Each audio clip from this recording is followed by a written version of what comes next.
आइए आज हम लोग क्लास 7 में हिंदी व्याकरण में चैप्टर फर्स्ट देखते हैं, जिसका नेम है आपका भाषा और व्याकरण। भाषा और व्याकरण।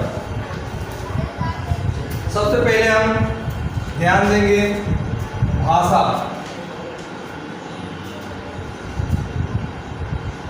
भाषा किसे कहते हैं, सबसे पहले हम इसे जान लेते हैं, उसके बाद हम आगे बातचीत करेंगे।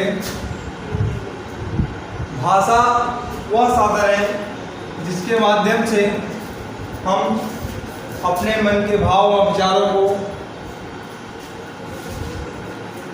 निश्चित और अनिश्चित दोनों रूप में दूसरे के सामने प्रकट करते हैं, और दूसरे के भाव को भी हम भाषा के माध्यम से ही जानते हैं।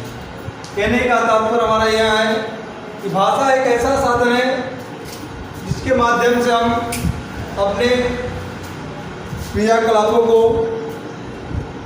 एक दूसरे के साथ कर लेते हैं।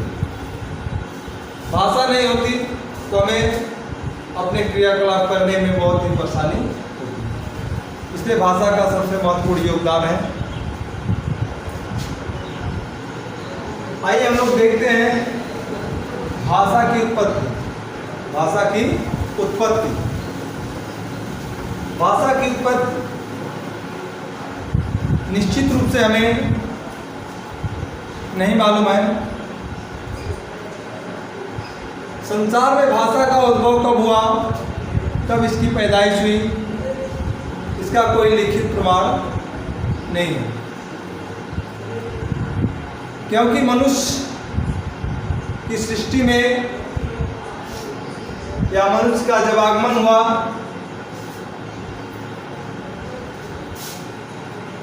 तो उसके आपसी संपर्क में मौखिक भाषाओं का अस्तित्व रहा होगा, या मौखिक भाषाओं का सबसे पहले उपयोग किया गया होगा, क्योंकि मौखिक भाषा के उपयोग से ही हमें अपने अगले कार्यक्रम की शुरुआत का पता चलता है। तो सबसे पहले मौखिक भाषा का ही उपयोग करते हैं। हमारी भाषा में सबसे महत्वपूर्ण योगदान या सबसे पहली सीढ़ी क्या है भाषा की? मौखिक। मौखिक भाषा के ही रूप में हम शुरुआत करते हैं।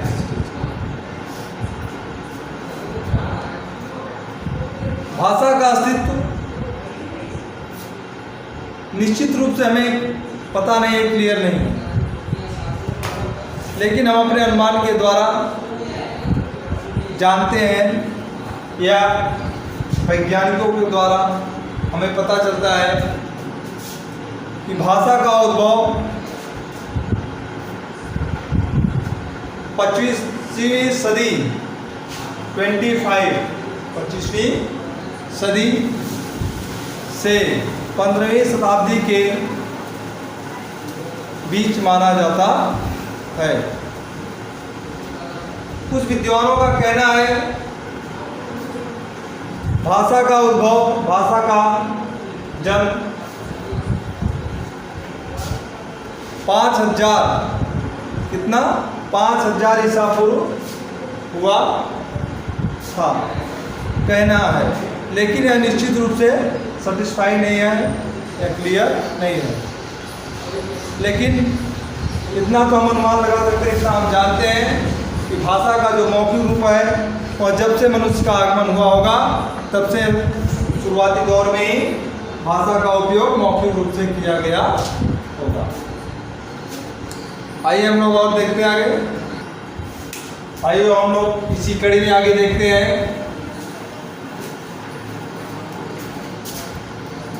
मौखिक और लिखित भाषा में अंतर।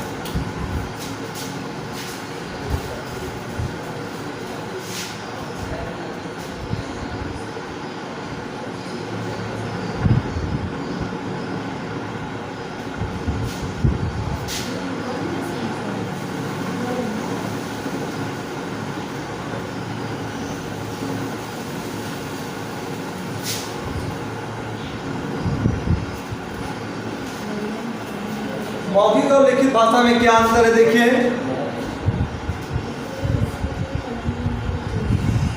भाषा का मूल रूप मौखिक ही है। भाषा का मूल रूप मौखिक ही है।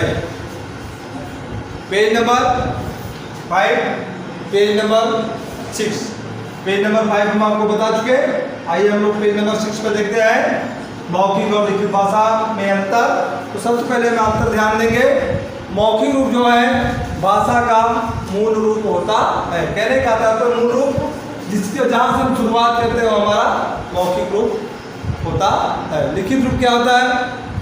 लिखित रूप इसका विस्तारित रूप। मौखिक रूप का विस्तारित रूप ही या कृत्रिम रूप कहलाता है। जो मौखिक भाषा है वो हमारी उसी को विस्तारित करते हैं तो हम लिखित रूप प्रदान करते हैं।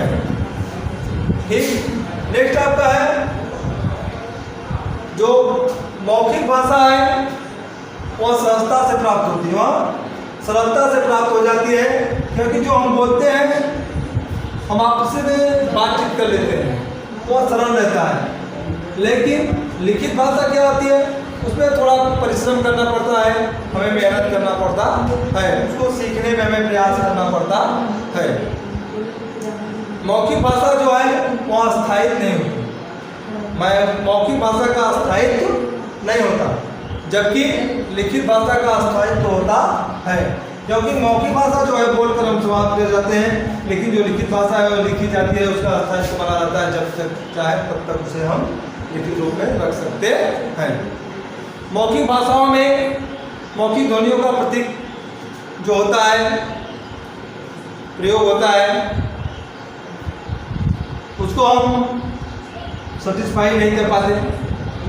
लेकिन लिखित भाषा में जब हम जिन ध्वनियों का उपयोग करते हैं उसे हम कुछ चिन्हों द्वारा लिख कर सेटिस्फाई करते हैं, दिखाते हैं। जैसे मौखिक भाषा में हम बोलेंगे राम, तो हम नहीं लिखेंगे, लेकिन जब लिखित भाषा में लिखेंगे तो हम राम लिखेंगे। ये हमारा जो लिखित रूप दिखाई दे रहा है, यही हमारा जो है ध्वनियों का प्रतीक है।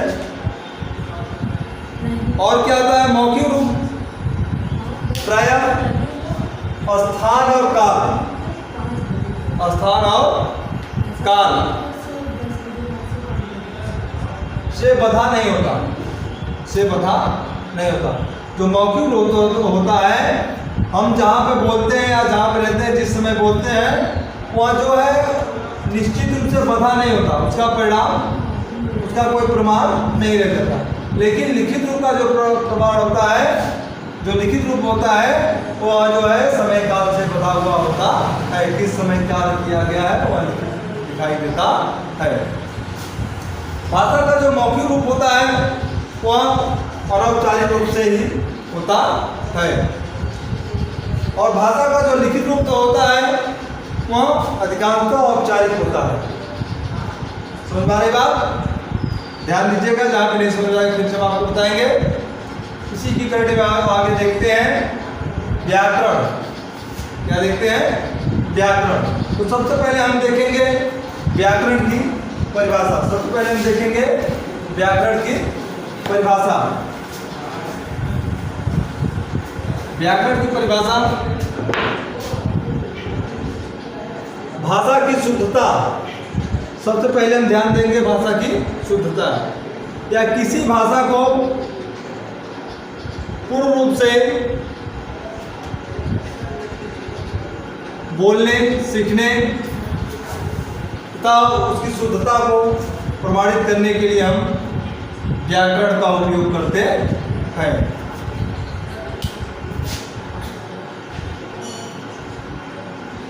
व्याकरण समझ में आ रहा है? भाषा की शुद्धता का उपयोग हम व्याकरण के माध्यम से ही जानते हैं, उसमें कितना शुद्धता है। या तो सीखने के लिए, पढ़ने के लिए, सही जानकारी प्राप्त करने के लिए हम भाषा में व्याकरण का उपयोग करते हैं। इसी में आगे हम देखते हैं लिपि। लिपि क्या होती है?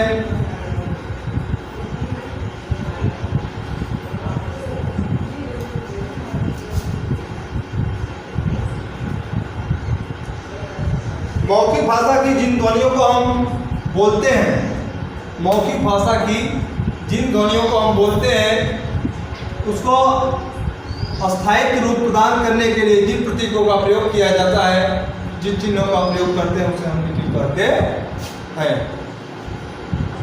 ठीक, कहने का तात्पर्य जैसे हमने बोला आपको कमल, क्या बोला? कमल। तो कमल जब हम बोले तो यहाँ से ध्वनि जो निकल रही है वो दिखाई तो नहीं दे रही है, लेकिन जैसे ही हम बोर्ड पर राइट करते हैं कमल तो आपको दिखाई देने लगता है। तो यहाँ जो लिखने का हमारा तात्पर्य है, लिखने के लिए हमें जो यहाँ प्रतीक मिले हैं, क ऐसे लिखा जाएगा, म ऐसे लिखा जाएगा, ल ऐसे मिला जाएगा, लिखा जाएगा। यहाँ जो है लिपि के अंतर्गत या सटिस्फाई पहले से निर्धारित किया गया है। ठीक है, इसी में हम आगे देखते हैं भाषा का परिवार।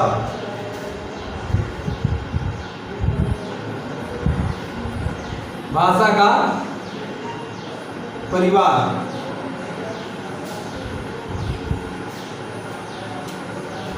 जिस प्रकार से मानव जाति में अपना परिवार होता है, पशु पक्षियों में अपना परिवार होता है, ठीक उसी प्रकार से भाषा का भी अपना परिवार होता है। संसार में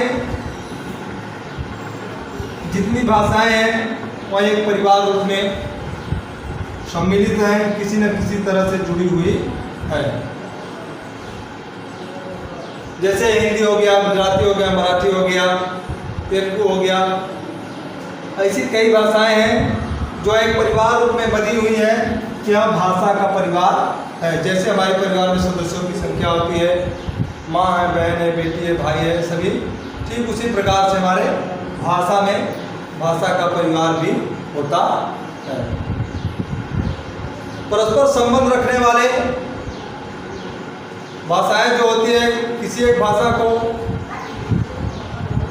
किसी एक भाषा से ही निकली हुई होती है। परस्पर संबंध रखने वाली भाषाएं जो किसी एक भाषा से निकली हुई हो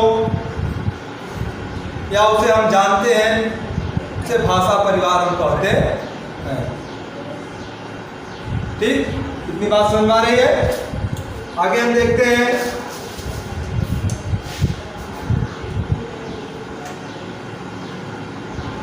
हिंदी भाषा। क्या देखते हैं हम? हिंदी भाषा। हिंदी भाषा जो है विश्व की प्रमुख भाषाओं में एक है, जो कि भारत की वर्ष की सबसे बड़ी भाषा मानी जाती है। इसका उद्भव, इसका विकास, इसकी पैदाइश जो है वह संस्कृत भाषा से हुई है।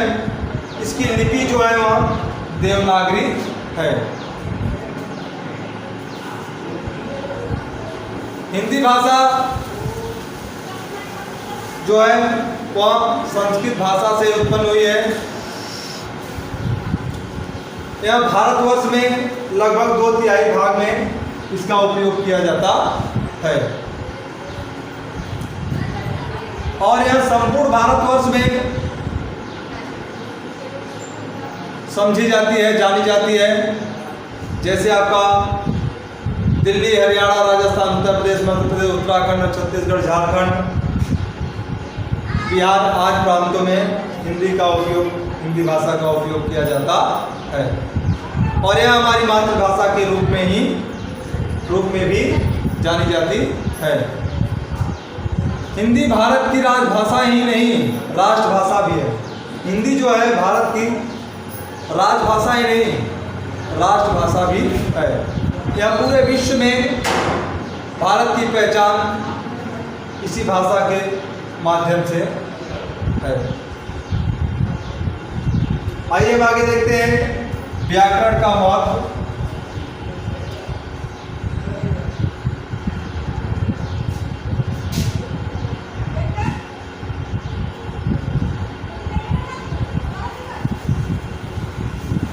व्याकरण का महत्व।